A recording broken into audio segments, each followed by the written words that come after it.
having passion sa work niya. I remember one time, dinalaw lang niya ako out of nowhere kasi may sakit ako. And that made an impact sa life ko as a professional now here in New Zealand, na in everything I do, I should do it with passion. And it just makes things easier, no? If you are enjoying and if you're doing things with passion. So, thank you po, Miss Ramiento from my elementary days. One day, yung English teacher ko in high school, sabi niya sa akin, Carmina, you need to be assertive. So I think yun yung advice na nagbigay ng malaking impact sa life ko ngayon. Kasi I think being assertive has helped me a lot with my profession. Because I think it's one of the important qualities na dapat meron tayo as a nurse. So I've learned to be assertive in every patient interaction, as well as in dealing and communicating with relatives. Because I think it's one way for them to build their trust in me as I provide care for them. So even in emergency situations, I've learned to be proactive such that if I've noticed something's not right with the patient, I would immediately escalate it to the medical team. And in that way, nakatulong ako to prevent further complications and para ma-lessen din yung hospital stay ng patients. So yeah, I think being assertive has helped me become a competent healthcare professional. And that would not be possible without the guidance of my English teacher who has actually pushed me to become one. So to my English teacher in high school, thank you, ma'am, because you have played a very significant role in developing my character as well as in my professional growth.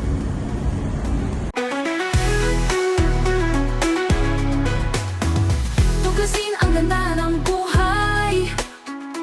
Magiging Pilipino ay iwagayway. Tayong lahat ay sama-sama. Maging inspirasyon ng bawat isa. Mga gumulubos ang malasakit. Pasasalamat na itadaan sa awit. At ang ating kinabukasan, kanilang kagalakan. Mga kwentong babaulin, magpakailan pa mga gumulubos ang malasakit pa sa bawat isa. Mapupulo ang nagulo ang lahat ng pag-asa. Mga gumulubos. Taas ang bandera ng bawat Pilipino, saan man sa mundo panalo ang puso Pinoy. Taas noo saan man makarating, dala ang kultura at alak ng puso. Of the world we love Filipino at heart. Tayong lahat ay sama-sama. Maging inspirasyon ng bawat isa. Magandang araw, maayong buntag sa mga guro at sa bawat Pilipino mula Luzon, Visayas at Mindanao, maging sa ang panig man ng mundo. Welcome to another episode of Filipino at Heart with Teacher Jean. Samahan niyo kami today para sa mga kwento na magpapakita ng galing ng Pinoy at nagpapatunay ng fruits of education maging sa larangan ng pagbibusiness. Makipagkumustahan tayo kay Teacher Jan Masong, guro sa Thailand at full-time influencer, pati na ang trending teacher natin na tumutulong at nagbibigay ng pagkain sa mga bata. Kaya sit back, relax, and enjoy! This is Filipino at Heart, Pusong Pinoy, Pusong Guro with Teacher Jean.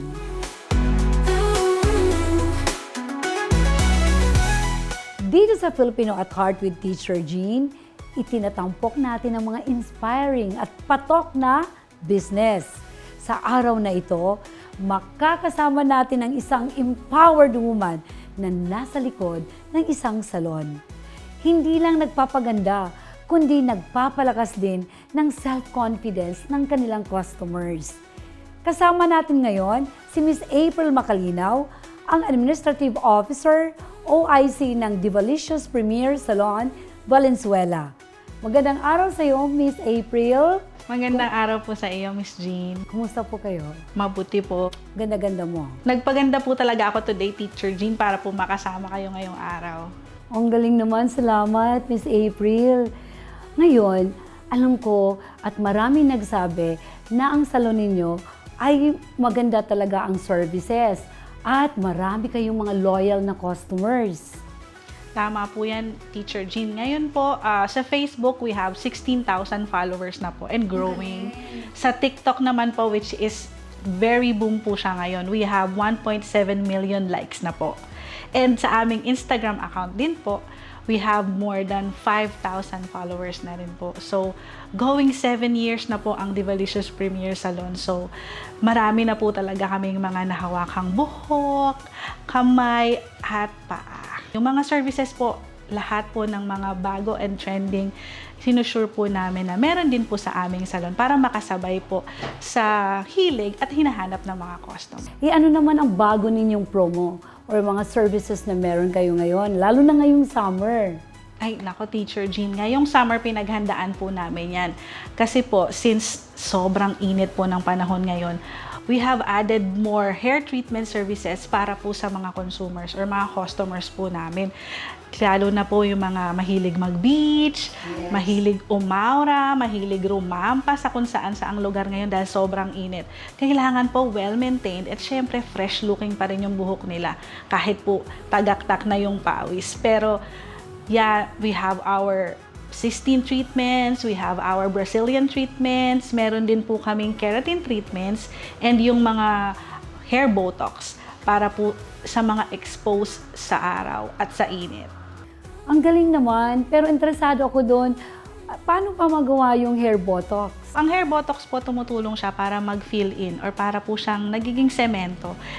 Pinapalibutan niya po yung buhok natin ng nutrients and other ingredients na nagpapa-fresh at nagpapaganda ng buhok natin. Wow, every 6 months yun or every year? Actually, ang hair treatment po, pwede po siyang after 2 months, pinaka mabilis na po siya.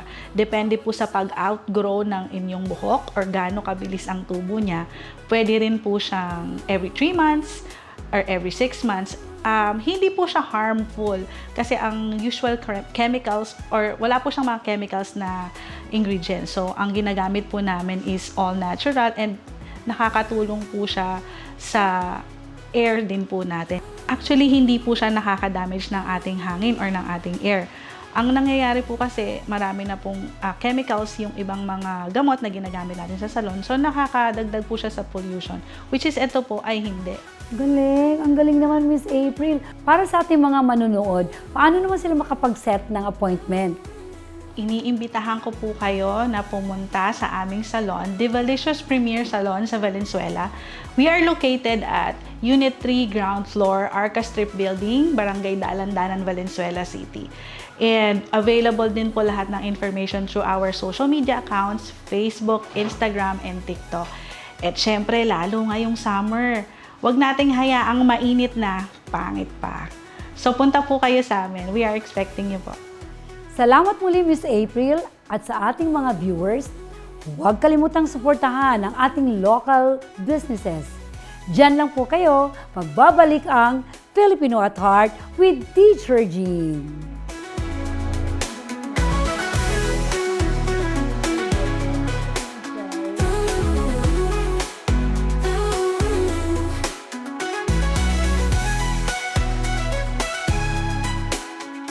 Filipino at heart. Tayong lahat ay sama-sama, maging inspirasyon ng bawat isa.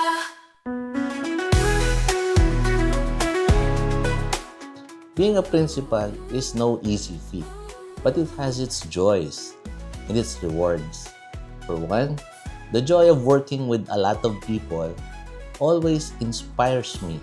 Everyday work is not easy, but still, we hang on, we keep on. Laban lang, because we know that what we are doing is for the benefit of the children. Makikita natin na talagang ang mga teachers nag-work hard. Marunong silang magturo, but we would like the dedication.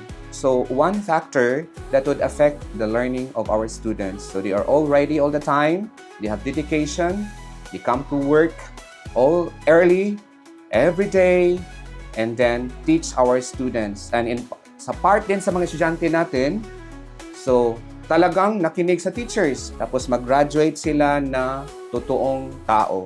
Na in the future, mag-work sila not only sa utak nila, but sa heart at sa mga ugali. So we should work hard for our students and our teachers, and of course, the connection of our parents, that we would like to ask their support, because without their support, we can never succeed. Ang natutunan ko sa aking mga guro mula na nag-aral ako, bukod sa mga learnings na natutunan ko sa kanila is yung word of integrity. Being honest in everything what we do, having a high moral value principles in life, ayun yung pinaka-importante. Lalo na being an OFW, being honest is very important in working with different diversity and different cultures. Ang social media, when used responsibly, ay maaring maging source ng entertainment and for some, good income. Pero higit sa lahat, yung iba ay ginagawa itong stress reliever. Kaya nakakatuwa na si Teacher Jan or mas kilala sa mga students niya na Teacher Jan ay hindi lang mga puso ng kanyang estudyante sa Thailand ang na-capture, kundi pati mga followers niya sa social media. Let's watch this.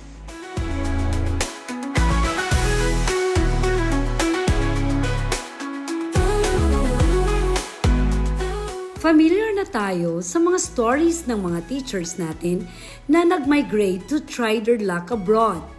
At isa sa common destination for teaching jobs ay ang Thailand.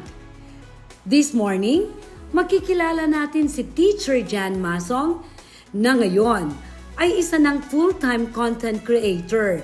Samahan natin siya sa kanyang day in the life. A dedicated teacher, full-time vlogger, brand ambassador, and loving daughter. Yan ang ilan sa mga roles ni Teacher Jan Masong. Di lang sa kanyang mga vlogs, kundi pati sa totoong buhay. But Faith has a different plan because ibang opportunity ang dumating kay Teacher Jan. My name is Teacher Jan. Chanda Ute. Chanda Kuja. Oh, mangarap pa. At dahil sa mga day na life videos niya as a teacher in Thailand, mas kinagiliwan, minahal, at nakilala pa natin siya. At talaga namang sumikat sa social media with millions of followers sa mga platforms niya. So as an OFW, this is a blessing, but a tough blessing. Kaya I always pray to God to keep my family safe, especially my parents na sana bigyan pa sila ng mahabang buhay while I am here living away from them, sacrificing for my dreams and for our dreams as a family. At kahit na sikat na siya at kumikita as an influencer, binigyan niya ng halaga ang pagkakaroon ng degree o ang makapagtapos ng pag-aaral. Ito nga yung isa sa mga viral post niya kung saan binigyan diin niya lalo na sa mga kabataan na hindi masama ang maging online content creator or influencer. Pero dapat ay bigyan muna ng importance ang education. But syempre, kahit saan man makarating at anuman ang marating ni Teacher Jan, she will always be a proud Filipino teacher at heart. Teacher Jan Masong, you made it sa Thailand as a teacher, sa social media as a vlogger, and as a loving daughter. For more inspiring stories like this, stay tuned dahil magbabalik ang Filipino at Heart with Teacher Jean.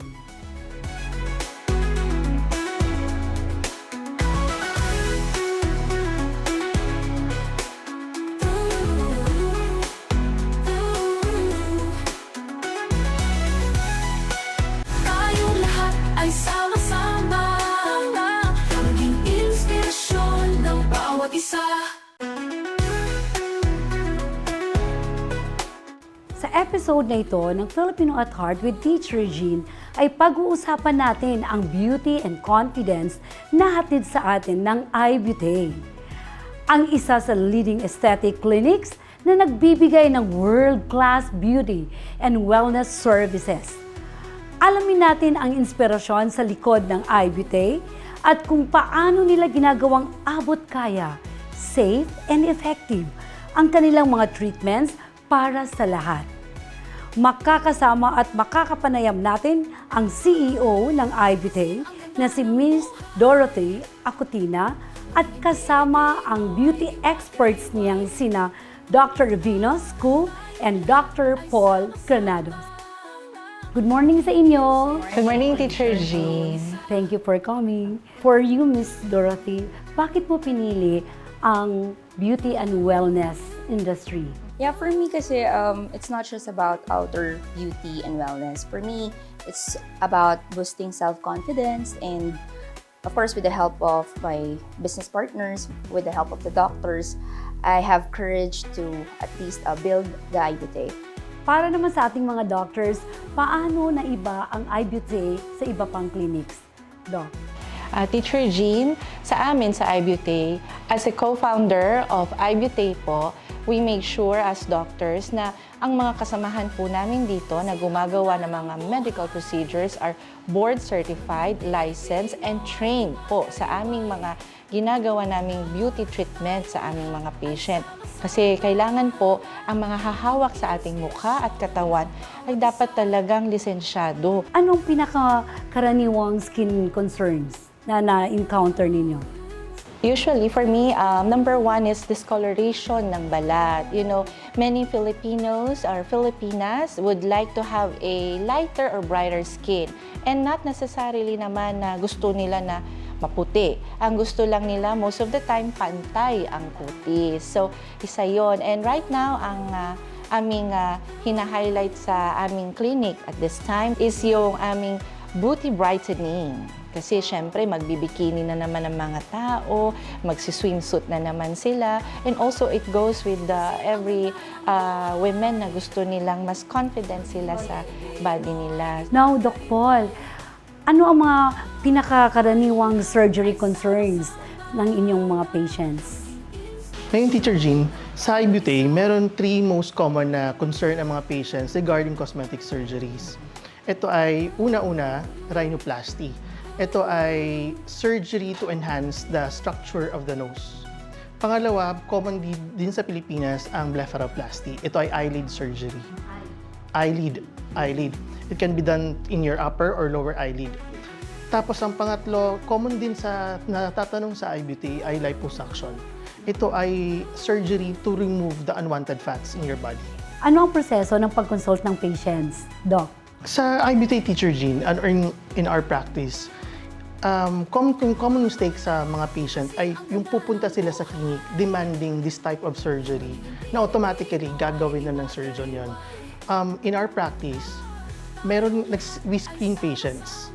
Not all patients are candidate to do the surgery. So, ini-screen pa talaga ninyo yun? Yeah, if indicated ka. Okay. Pag indicated ka to do this kind of surgery, then pwedeng gawin ng surgeon. Or on my part, pwede kong gawin yung surgery. Pag hindi ka naman candidate, I would advise you to do non-surgical. Diba? Hindi lang yung, mapera to. Yes. Okay na. Kahit hindi naman okay. Opo. Kaya ang galing, no? Salamat. So you're really, you're protecting also your, Patients. your Yes po. patients at the We same are time. advocates of beauty talaga. Ang galing. Gusto po namin yun. Tama Kung ano ba? ang best, based sa storyline kasi ni Miss Dorothy before na talaga, she wanted the best experience, the best beauty, the best po sa mga patient and clientele na ma-encounter namin. Ang galing naman, Ma'am Dorothy. Kung nais nilang maranasan ang high-quality aesthetic treatments, saan po kayo pwedeng puntahan or tawagan? Yes po, Teacher Jean, pwede po nila kami puntahan sa Green Hills San Juan, sa may State Condominium 4, and pwede din po nila kami puntahan sa Quezon City Celebrity Plaza, Escape Pod by New Living. So, ilang branches na pala kayo? Yeah, we're gonna expand a lot, no? Including actually out of the country. And if you want to reach us easier, meron kaming mga social pages, like I believe the Facebook and Instagram, and also TikTok. Andun din kami lahat. Thank you, Miss Dorothy, Doc Venus, and Doc Paul. Thank you for having us, Teacher Jean. Again, visit us at iButy. Nakaka-inspire ang journey ng iButy. Mula sa passion ng kanilang CEO hanggang sa dedikasyon ng kanilang expert doctors, tunay nga ang layunin nila ang magbigay ng pinakamagandang serbisyo para sa bawat Pilipino.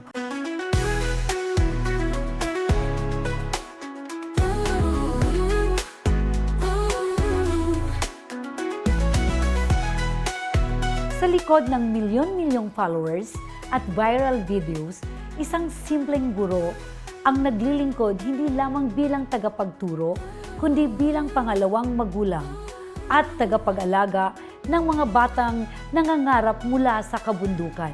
Kilalanin natin ang ating trending teacher for today mula sa bagong Antong Diot Elementary School, Bonifacio, Misamis Occidental, si Teacher Jeric Maribaw.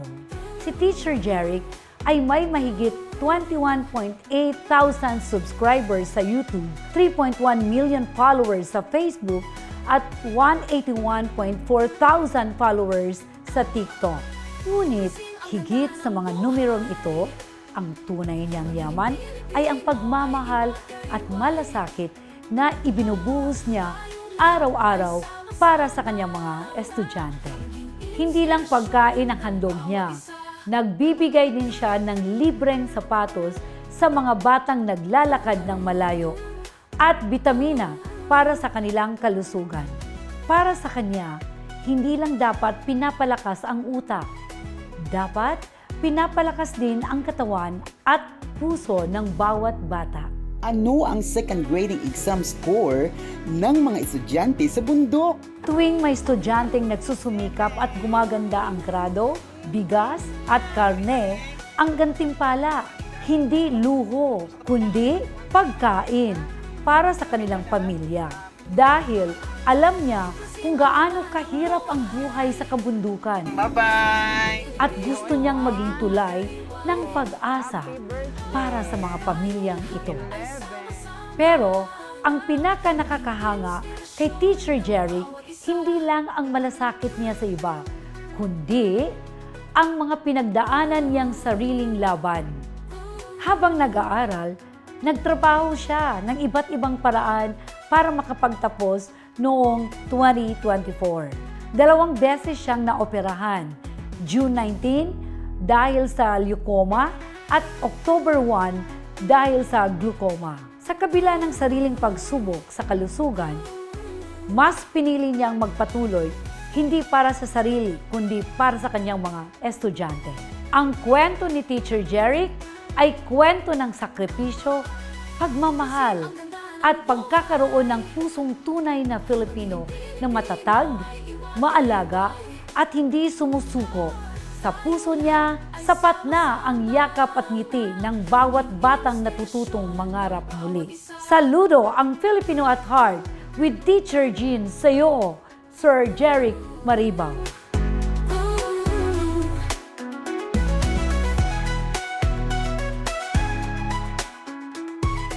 Isang exciting episode na naman ang aming naihatid sa inyo. Sana ay marami kayong natutunan. Magkita na punta sa sunod diri sa Filipino at Heart, Pusong Pinoy, Pusong Guro with Teacher Jean. See you next week!